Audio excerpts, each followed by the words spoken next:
Desde que eu tive minha primeira guitarra, que é a guitarra do meu pai, né, que eu pegava para ficar tocando, que eu comecei a me interessar e entender como é que funcionava, desde como é que funcionava o captador da guitarra, que saía na caixa de som e esse tipo de coisa. E sempre me interessei por isso, estudei e li muito sobre isso, que eu queria aprender mais para aplicar na minha banda, assim, não era uma coisa que eu pensava em trabalhar como técnico de som. Meus dois pais são músicos, né? Minha mãe, ela é pianista e meu pai, ele é violinista desde criança. Ele sustentava a família como violinista, ajudava meu avô, que também era violinista. Eu tentei tocar vários instrumentos, violino, piano, flauta doce, flauta transversal, muitos instrumentos mesmo. Mas na época eu queria brincar de esconde-esconde, futebol, enfim, polícia e ladrão. A bateria eu comecei com 13 anos. Assim, bateria pra mim sempre foi uma coisa muito intuitiva, sabe? Não... Eu tive professores, estudei pouquíssimo e por conta própria eu fui aprender a ler música. Quis aprender a ler música e eu aprendi e comecei a pegar método para estudar, sabe? É um baterista muito especial no sentido dele traz muita identidade pro som dele. Ele pode não ter a virtuosidade extrema, técnica, mas é uma coisa que é muito bom tocar com ele, porque a gente sente que ele está fazendo música ali com você naquele momento.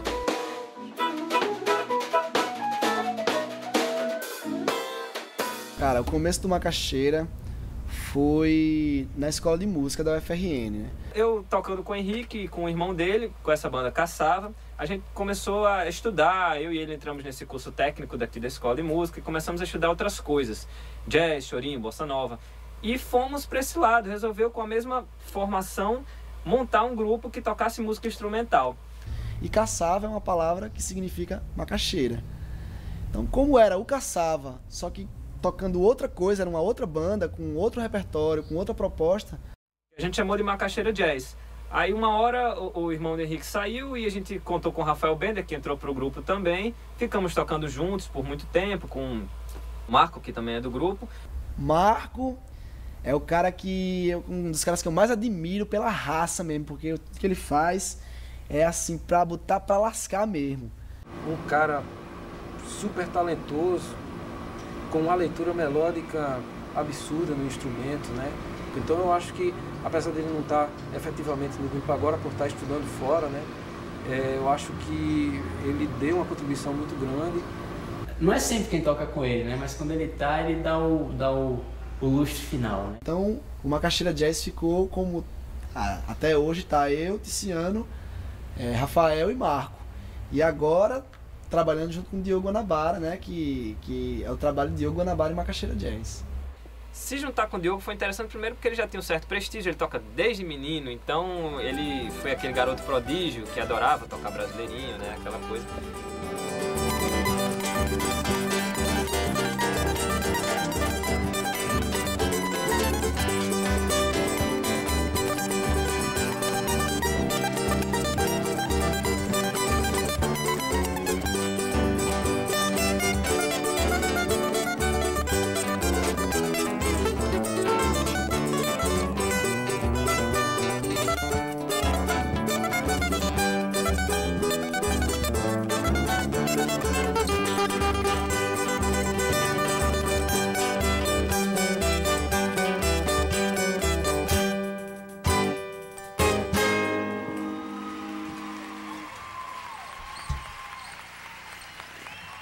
Os meus pais, eles sempre tiveram uma ligação muito forte com música, então a gente cresceu muito ouvindo e tendo acesso à música de melhor qualidade, até pelo grupo de amigos que eles tinham, né? Que a gente tava no meio disso todo final de semana. Então a música ela também entrou de uma forma muito natural. Eu lembro dele muito jovem, muito pequeno, ele já chamava a atenção, né, por ser uma criança ainda e já estava estudando o instrumento, já tocava o bandolim, né? De forma realmente a chamar a atenção. Diogo era um aluno assim, que ele assimilava muito rápido, ele aprendia muito rápido as coisas. E eu lembro que ele pediu, professor, me ensina uma música de João Gilvan, que é um compositor daqui da terra, né? Inclusive meu tio. E isso faltava uma semana para o show dele no 6,5. O Diogo tá muito em cima, esse choro não é fácil. Não, professor, eu aprendo. Quanto mais ele dizia que era difícil, mais eu queria aprender a música. Então, assim, e isso foi fazendo com que eu melhorasse musicalmente, né? Ele insistiu, eu disse, tá certo, vou ensinar. E eu ensinei o chorinho faceiro e ele chegou, deu conta do recado, tocou o choro bem direitinho, bonitinho. Diogo eu conheci no 6,5, né? Ainda menino, né? E naquele momento, Hermínio Belo de Carvalho já pedia para eu prestar atenção nele. Todos os projetos que eu participei, Diogo teve. E depois eu fui ver Diogo, para meu orgulho, satisfação e vaidade como potiguar, ele tocando no projeto mais importante em homenagem a Jacó do Bandolim. 1 ano de instrumento e eu tocando lá no palco do Projeto 6,5, uma coisa também assim, um ato de coragem minha, mas que na época eu não tinha também a devida noção, né? Foi logo um mês depois eu fiz o 6,5 em Mossoró com Baden Powell. Aí a partir daí foi que o negócio tomou um ar muito sério. E logo depois, no ano seguinte teve o lance A Viagem da França, o Clube do Choro em Brasília também, que eu toquei no projeto Prata da Casa. E em 2002 eu participei do Ao Jacó Seus Bandolins, produzido por Hermínio Belo de Carvalho. Então, assim, foi uma ascensão, né? Uma coisa que eu ia, como eu sempre vou até hoje, na maior naturalidade. Eu não tinha noção, assim, exata, né? De que proporção aquilo ia tomar na minha vida. Mas eu já sabia, assim, que era uma coisa que eu gostava muito de fazer.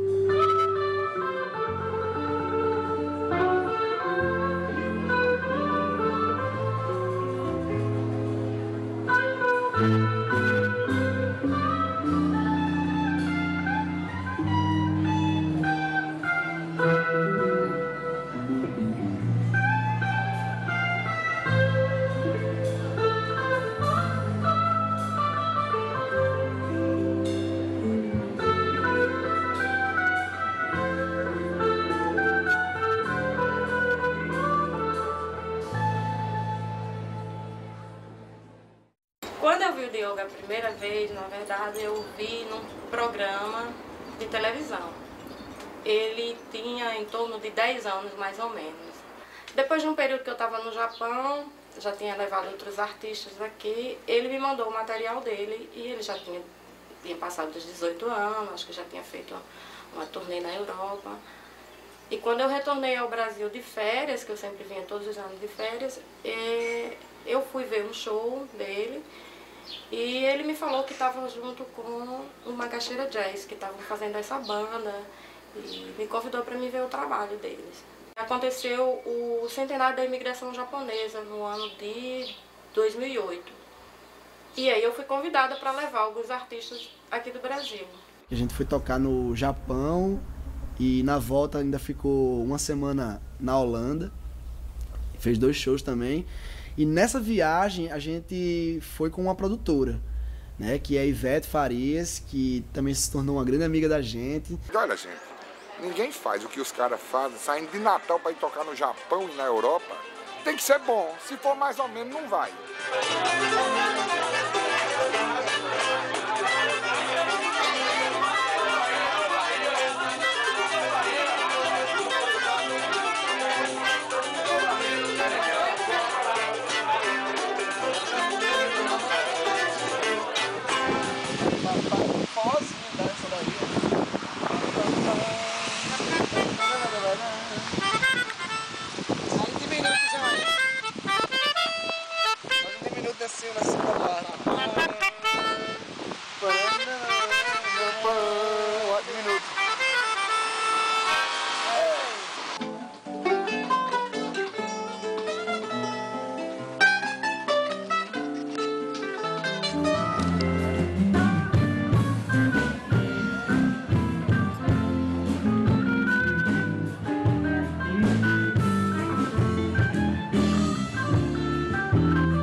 Em relação à composição, eu tenho dificuldade de compor em grupo. Eu penso até assim, eu acho que já vi que os macaxeiros até me chamam às vezes, vamos fazer música, vamos sair pra gente compor. Henrique faz muito, eu gravei com o Diogo, compus com o Diogo essa música, compus com Yuri essa música.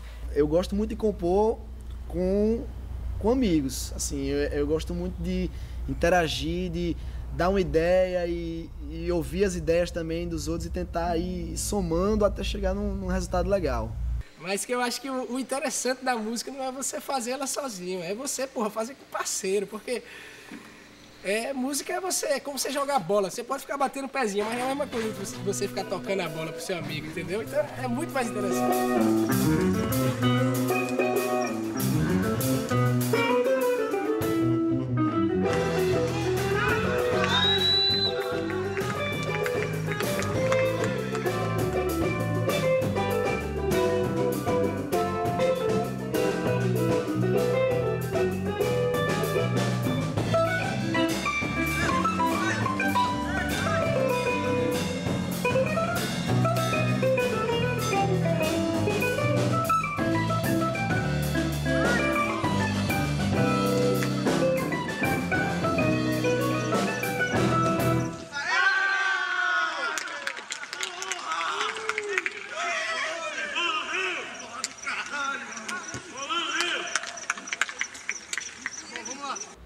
Além da amizade, o que é mais legal, musicalmente falando, é realmente unir 4 pessoas completamente diferentes. Não é nada homogêneo mesmo, e eu acho que isso que faz a coisa dar certo. Eles fazem ali uma junção de gêneros. Eles tocam Beatles, eles tocam Luiz Gonzaga, eles tocam choro brasileiro, autêntico. Pode existir música instrumental para todo tipo de ouvido. E essa é a proposta da banda, é popularizar a música instrumental.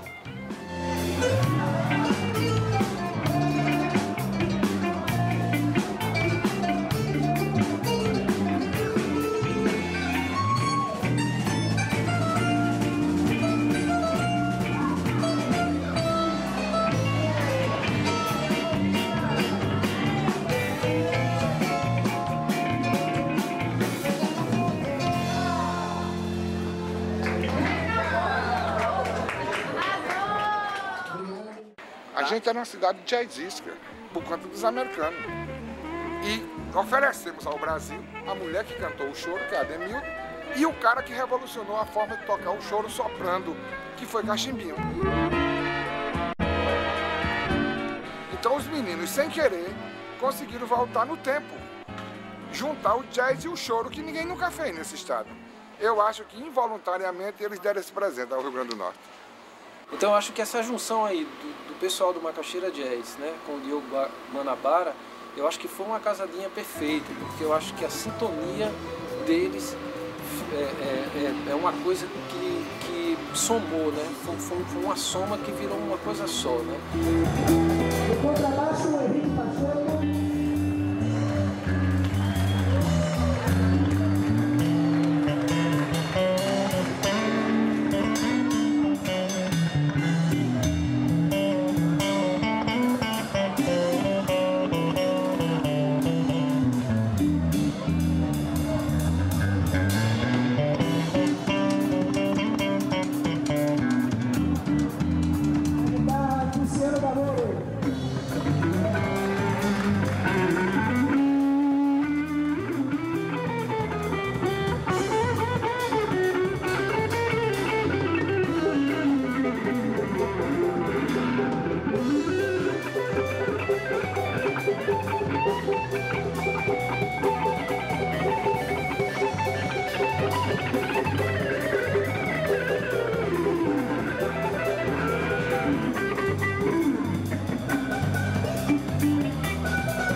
Foi!